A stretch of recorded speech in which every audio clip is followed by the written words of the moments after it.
po guys is magpapakain po kami ng manok ng aming lolo. Tara. Dito lang. Ang dami oh.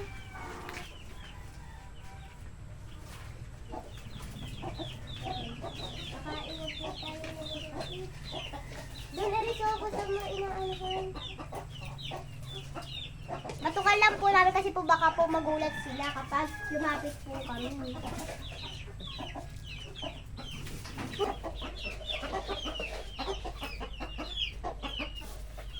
Ayun po guys, is nagpapakain na po kami ng mga manok. Yan. Takot po sila kasi kapag parang nag-iit siya. So ngayon guys, alam po namin na meron na po itong mga itlog kaya pinapakain na lang po namin kasi po umaga po talaga ang kain nila. So ngayon po guys, is tapos na po kami magpakain ng manok. So yun po guys, kumakain na po yung mga manok namin. At saka, ito po yung basket at maghahanap na po tayo ng itlog. Tara po, dito po tayo dadaan.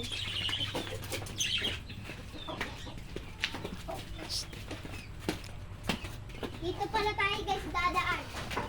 Ito lang, baka nandito sa ito. Yun.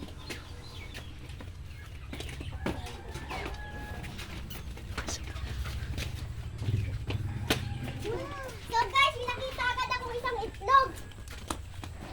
Ayun! Ito pa guys. Ha? Eh ito! Ayun o! Ito pa o. Itla, lago ko sa basket.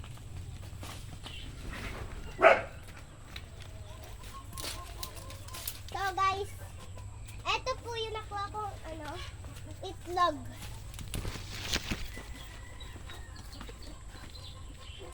So, yan guys. Tapos na po kami makuha ulit. So, ngayon guys, tapos na po kami kumuha ng mga itlog. Yan. Ito po, pandagdag ulam na rin po ito. Bukas.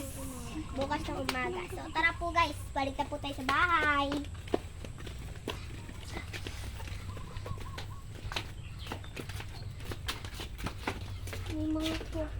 So, eto na nga pala guys, yung mga itlog na nakuha namin sa bakuran.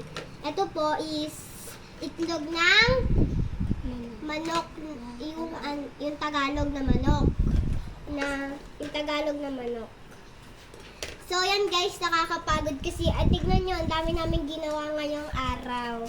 Ito po pinatis namin sa taniman, syempre, alam niyo naman yan. Tapos ito po is sa bakuran. At saka alam niyo naman po nagpakain din kami ng manok. Tsaka mag-a-update po kami kapag may nangitlog ulit. So bye-bye guys. Thank you for watching. Bye-bye.